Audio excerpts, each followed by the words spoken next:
Welcome everyone to today's webinar.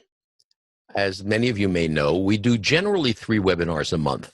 The first webinar is usually done by our sales team, and it's generally an overview of ClubExpress, geared towards people that are either new to ClubExpress or evaluating ClubExpress as an association management solution.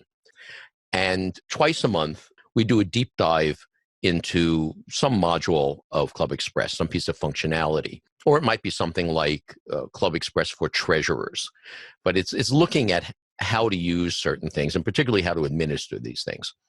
And it turns out the volunteering module is a pretty big module, and it has a lot of features in it.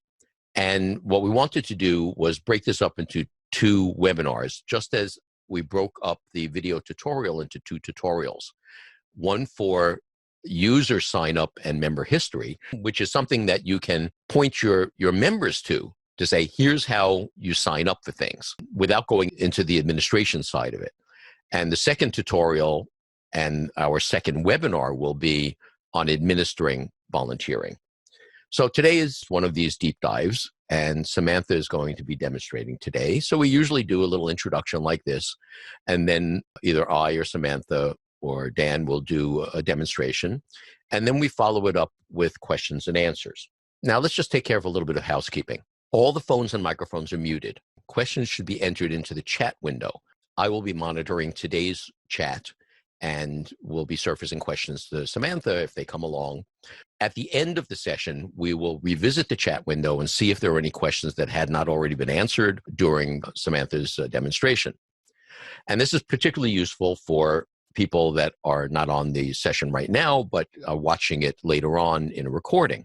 And speaking of recordings, recording of this webinar and all of our webinars and tutorials, for that matter, are available. If you go to clubexpress.com and you click on the Cool Stuff link, then click on the Webinars tab on the lower left side, it will give you a schedule of the upcoming webinars, as well as a link of the recorded recent webinars.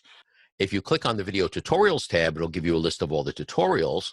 And both the tutorials and webinars are also available in the help system. So on any page that has a question mark icon, particularly for any of the administration pages, you can click on the help icon, and if it has videos available for it, there'll be a red link at the top, which will give you a link to all of the videos, both tutorials and webinars, about that topic.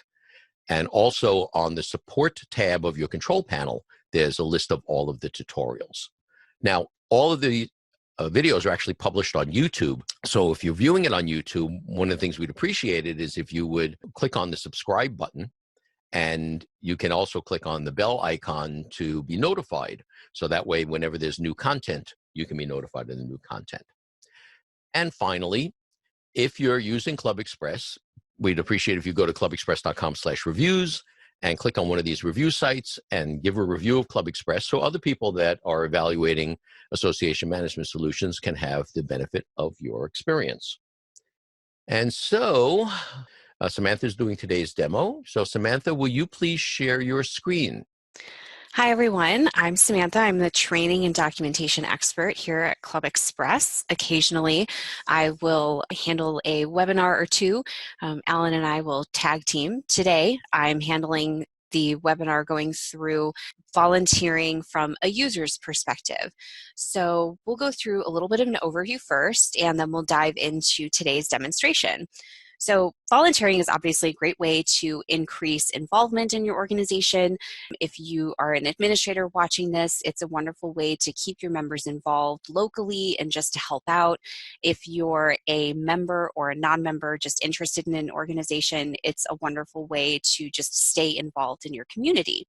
So if your club has enabled volunteering, they could be using the module for a number of different types of opportunities. For example, to help out at an event, whether it's to set up or take attendance, for administrative tasks like answering phones or mailing out a newsletter, or even just to do something like recruiting new members.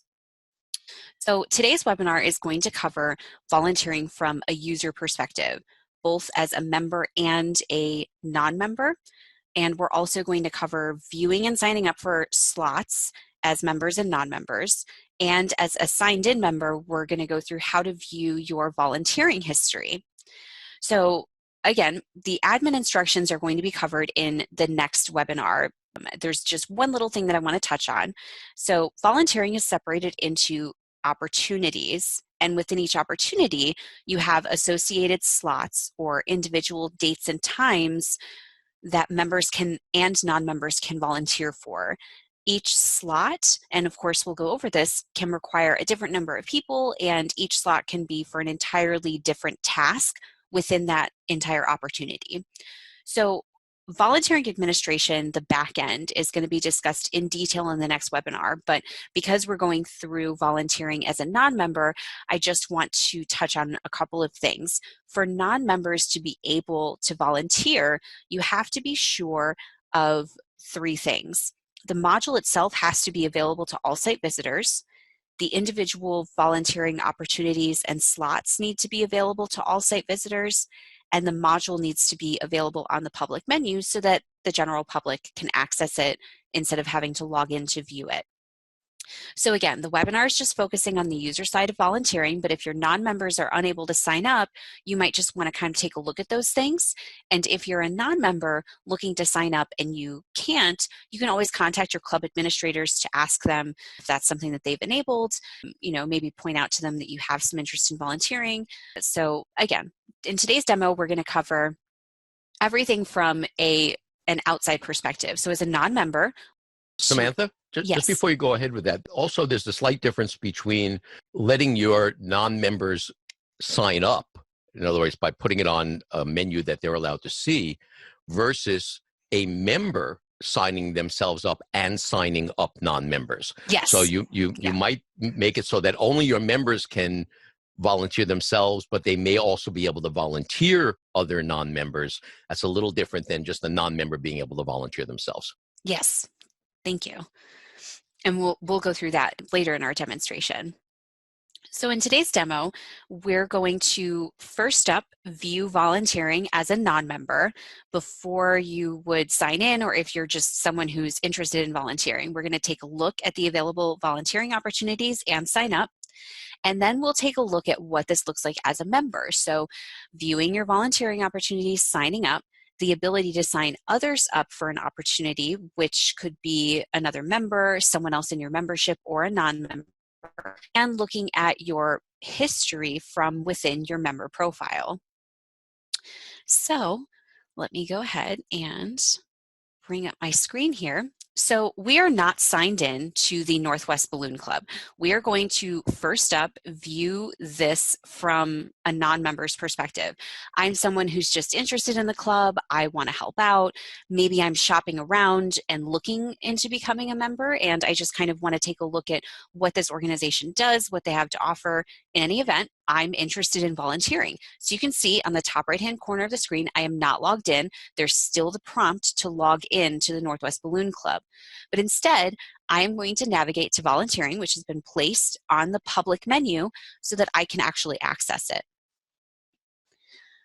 So when I visit the volunteering page, I am going to see almost as much as I would see if I was a member signed in. And of course, when we sign in as a member, I'll point out all of the differences to you. So I can see the volunteering opportunities, which are each of these lines. The volunteering opportunities are separated in a line style that you're probably familiar with when you look at other things on the site. You can see the title of the opportunity, the start and the finish date. So you'll see that you can actually have volunteering opportunities that are a little more open-ended and don't have a start or a finish date. And you can also see the option to volunteer on the right-hand side with the green volunteer button. And on the very far right, you see how many spots are left in big bold letters. So you can see, what the availability looks like for somebody who's just coming in to sign up for an opportunity. If an opportunity has closed out because it is full, you will see a different icon, which we will take a look at later, and it will let you know that the volunteering opportunity is still open, but that it is full. And in the event that somebody removes themselves from the opportunity, you would then see that there's, a spot left and you can go in and volunteer yourself. So on the far left, Clicking the View More icon will expand the opportunities so you can see the full details. You can see the specific location that the volunteering opportunity is located at, as well as a link to the location within Google Maps. You can see a bit of a description. You can see the contact that has been assigned to that particular opportunity. So this is the person who would be sort of maybe responsible for managing it, responsible for answering questions that you might have regarding the opportunity. And then below that, you have a grid listing all of the volunteering slots available within that opportunity. So I mentioned before that each volunteering opportunity is broken down further into those individual slots, and that's what these are. Each slot shows you the date on the left-hand side, the time that takes place, the description. So you have a name of the task, and then you also have a list of what the volunteer is actually going to have to do for that particular item.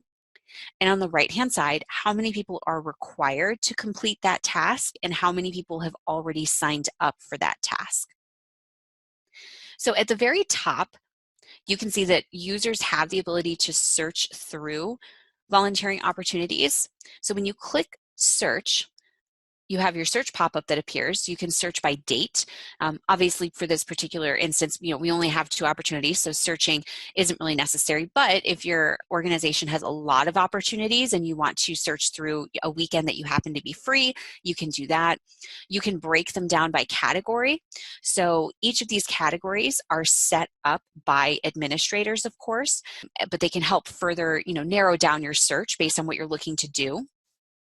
You can search for something in the name of the volunteering opportunity, and you can also sort by date or by name. So one thing that might be different, you'll notice that here we only have 2 volunteering opportunities. You'll see when we sign in as a member, one of the differences is going to be that there are more opportunities that are available for members than non-members. And that is something that's set up by club administrators.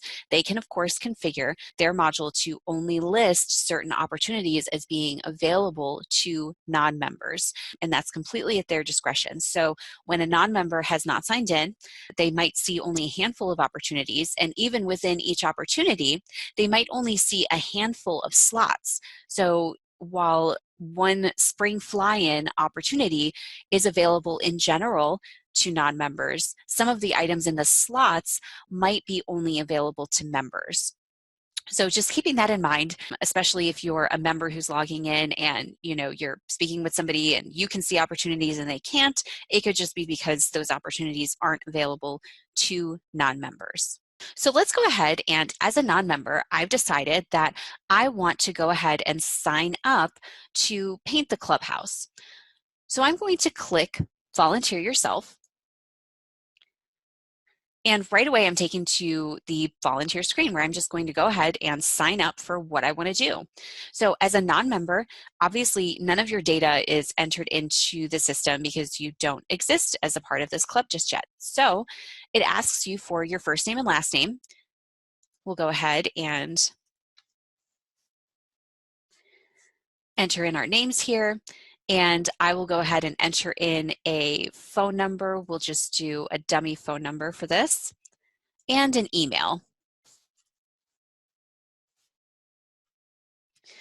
So the next option is to pick the slot that I have. So right away we can see that one of the slots is already full. And again, that's just pulling from all of the people who have signed up for those slots. I just click a checkbox next to the slot that I want. And it's as easy as that. Now, the information that's collected is just going to sit in the non-member database for that particular club. They would be able to see from their end that you have signed up for this opportunity. The email address is used to send a confirmation email to the person who has signed up to let them know that the club has received their wish to sign up. They've been registered for that particular opportunity, and it includes the date and the time as well as the description. So we'll go ahead and hit next. And we see a summary page. On the summary page, we have the option to either edit what we just signed up for. So we can edit our contact information that we entered. We can edit the slot. Say I decided that I'm not free that weekend, I would like to pick another slot, or we can just delete it entirely. And at the top here, you'll see a note that you have 30 minutes to complete sign up for a volunteering slot before your registration essentially is canceled out. If you've ever signed up for an event, and you might be familiar with that message, it might have appeared for you that you have 30 minutes to check out and register for an event before your session ends. And that's just to prohibit people from constantly picking a lot of opportunities and clogging things up and removing opportunities that others might be interested in signing up for. So if you don't actually complete the sign up within 30 minutes, all it does is just remove it and open up the slot for someone else, and you would just have to go through that process again. So I will go ahead and hit finish, and you'll see that your sign up session has been saved.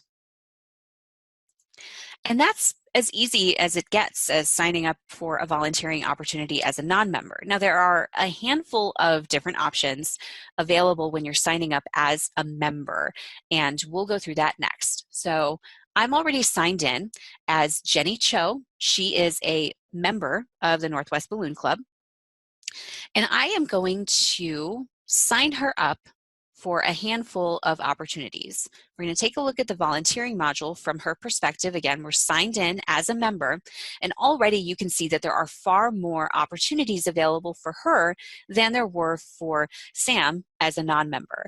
Obviously, those opportunities have been configured to allow only members to sign up for those. As far as the interface, though, you're going to see the same options. We still have the option to search through those opportunities by clicking that search button at the top. We still can see all of the same information that a non-member would see, and of course, we can see a little bit more. Now, all of these opportunities that have a little sort of stop sign next to them, they're not just showing you that they're full because you're signed in as a member. Those opportunities, if they existed for non-members, the non-members would still see that they were full. So right here we can see that the storefront helper option is full. There is one volunteering event that is available on the site, but it's not yet open for volunteers. So, that's just up there to get your members excited about volunteering for that particular event. Perhaps they can check back later to see when it's actually open to volunteer. Clicking the drop-down option to view more will still show you all of that same information. So you're still going to see the location of the event, the contact of the event. Right away in Spring Fly-In, again, you can see that there are a bunch of opportunities that were not available as a non-member that are available for Jenny Cho. That's because these have been configured to only allow members to sign up for them. Now, on the right-hand side, under Required and Assigned, remember that required is how many members or people are required for that particular task. And on the right-hand side, assigned is how many people have signed up for that particular task. But one extra option is this who link right here. So as a non-member, you didn't have access to that. But as a member, clicking who will show you a list of everyone who has already signed up for that opportunity. So a couple of things there. It's not necessarily available for everyone. When administrators configure those volunteering slots, they would then go ahead and say, we want other members to see who has signed up for those volunteering opportunities. So you may not see it, but if you do, it shows you everyone who's signed up. Now, if you have sort of a close-knit organization or club or association and you happen to know a lot of the people within that organization, you might be interested to see who has signed up for something. And if you see a couple of friends there, might encourage you to sign up as well. On the flip side of that, you may say, oh, Jenny's going to be there. I'll go the next day. Hopefully that's not the case, but that is a very practical application for it. Well, it could be that you say, Jenny's going to be there, therefore they don't need me today, but okay. tomorrow they need me. They might need you. Okay, okay. We like Jenny. Yeah, we really do. We love Jenny here. All right, so as a signed in member, now let's go ahead and we're going to volunteer for a couple of things here. So let's take a look at spring cleaning. Spring cleaning is going to occur at the end of this month. We're just going to sign up a handful of people. We can take a look and see that Martin Smith has already signed up. great for Martin. Martin is actually the administrator of the Northwest Balloon Club. So I'm going to go ahead and volunteer myself. So right away, again, another difference that you'll notice is that when you're signed in and you're going to volunteer, some of the information that you would enter is already populated. So Jenny Cho's name is already in there. As far as preferred phone number, all of this information is being pulled from your member profile and your contact information. So Jenny happens to have been very thorough with the contact information she's entered into her profile, and she has 3 different phone numbers that she's entered. Perhaps she has a landline, maybe she's a little bit old school, she has a work phone number, she has a cell phone number. She can choose any one of those numbers, or if she happens to have another number that she wants to be contacted at, she can hit other, and then she would just enter in a new number. So let's say that if there's any issue, we're gonna contact her on her cell phone. Next up is preferred email. Again, that's being pulled from the member profile. You can, of course, edit that. So let's say she instead wanted to be contacted at work.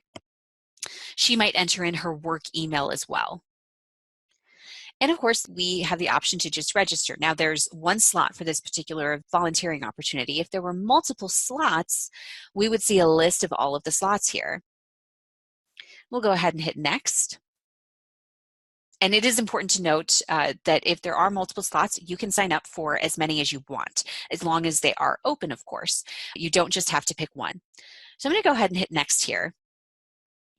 And here's another difference that you have when you're signing up as a member. So we can, of course, see that we get that same message letting you know that you have 30 minutes to complete registration for your volunteering opportunity. We still have the option to edit and delete the opportunity that we've signed up for. And on the far right-hand side, we have 3 new options. The first option to start is adding another member to your volunteering registration, or signing another member up. This is obviously only available to members. All of these options are.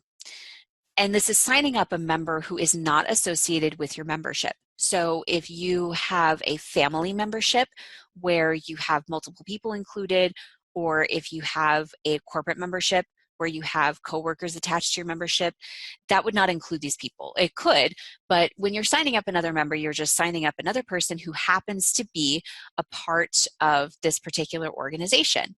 When you click add another member, all you have to do is search for the first name of that particular member and enter in their email address.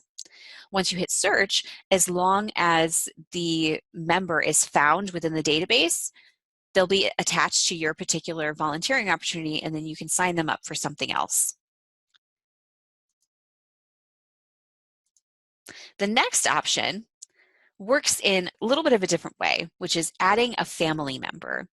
Now, adding a family member is going to pull all of the members who are associated with your particular membership. So again, if you have family members, maybe a spouse or a sibling or a child that are associated with your membership, or if you have a coworker, you would select them from a drop-down list, just showing all of the members in your membership. And of course, we have the option to, again, sort of auto-populate Stan Cho's information and sign him up right away. And we'll hit next. And so now on our summary screen, we can see that both Jenny and Stan have been signed up for the same opportunity. The last option that you have is to sign up a non-member. And if I click add non-member, all I would have to do is enter in the same information that I would have entered in if I was just signing up as a non-member. So you'd enter in their first and last name, their phone number and email, and then you would register them for that particular opportunity. Now, again, the email is going to be used to send them a confirmation email to let them know that they've been signed up. And right now, you can see that this particular item is full. So right away, you're not able to sign anyone else up. If I wanted to cancel out of this,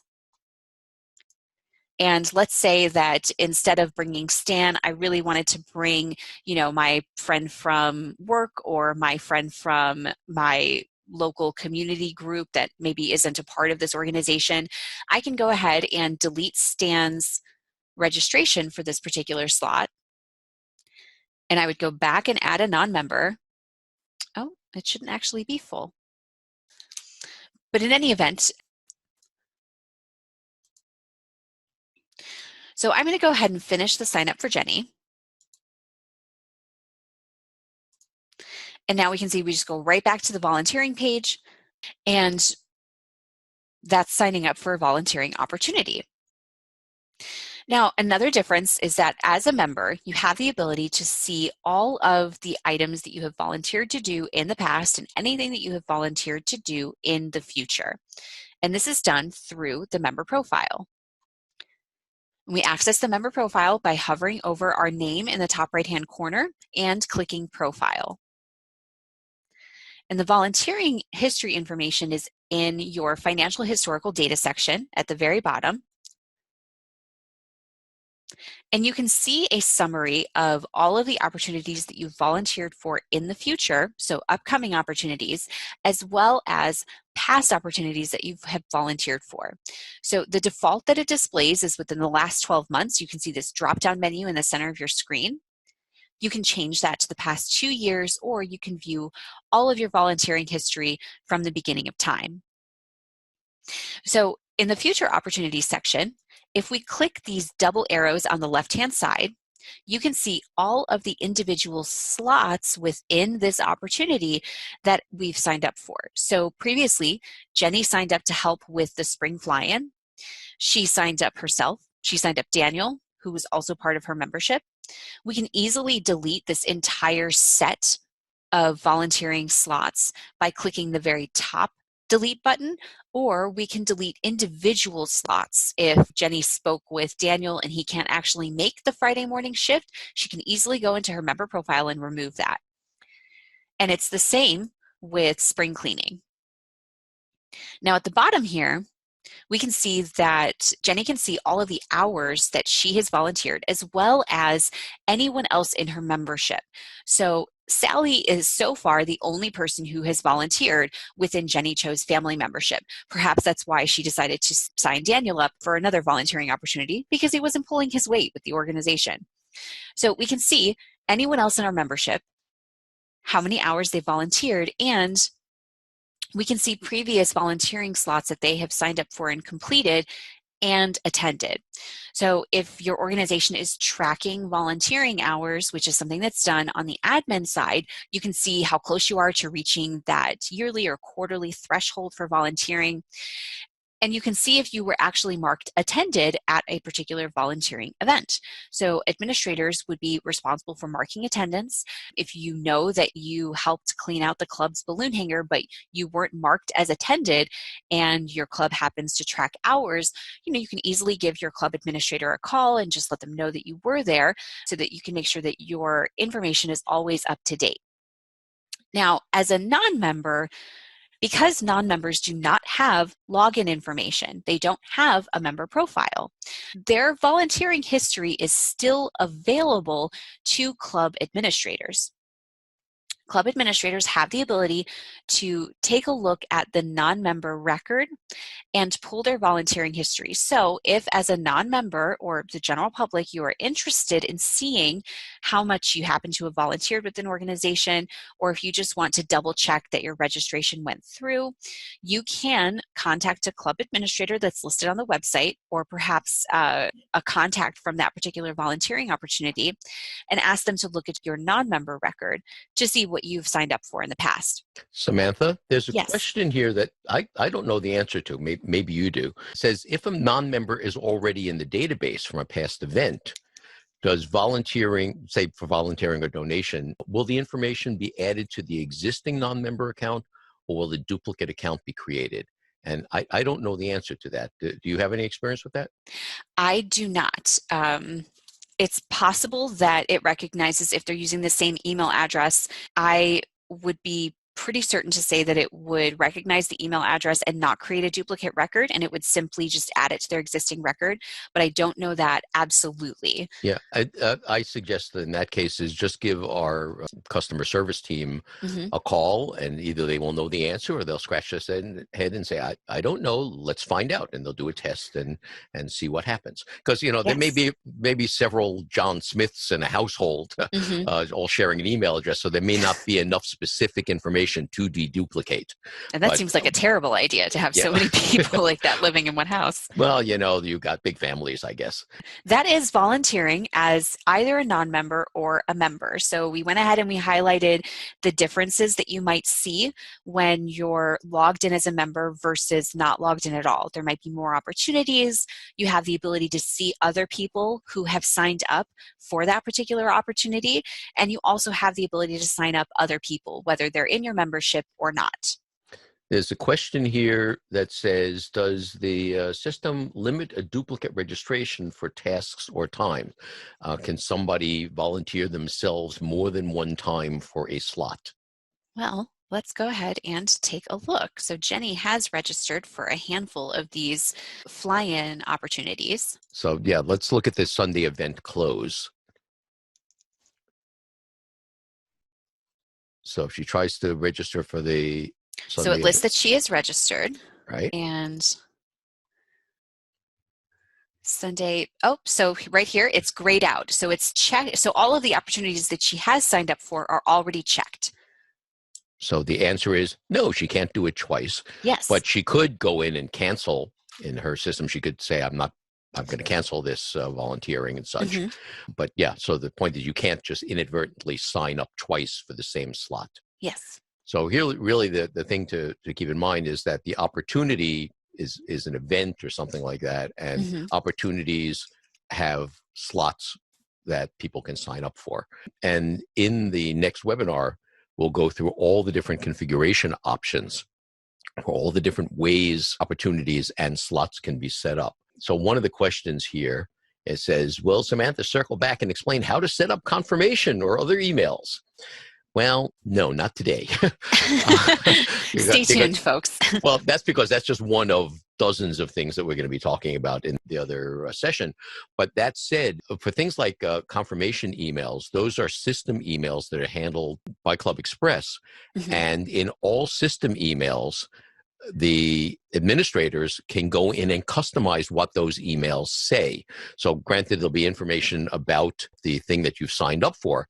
But if you want to customize the outgoing email to say, our group really appreciates that you are volunteering and we want you to bring your friends and things like that, you could add that to the email and as an administrator, and that will be your new template in effect for outgoing emails. There's another question here that says, if you edit a phone number or add a new email in one of those other emails that we talked about for preferred phone, does it save the new information in the member's profile? The answer is no, because number one, it wouldn't know which field to put it into in the member profile. And it may just be something that, listen, I'm going to be using my daughter's cell phone on that Saturday morning, and it's not actually something that belongs in my profile, but this is the phone that I want you to use for this volunteering opportunity. I think that's pretty much all of the questions. Is there anything, Samantha, that you wanted to add before we wrap it up? There is not.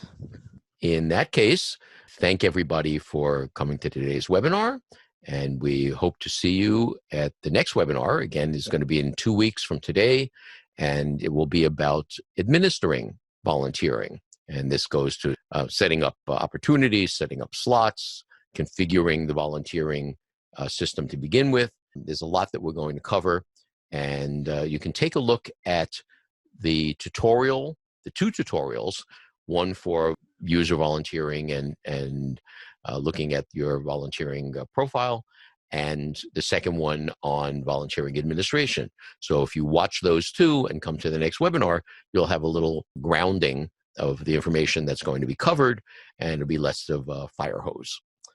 All right, so thank you everybody for attending, and we'll see you at the next webinar. Bye, everyone.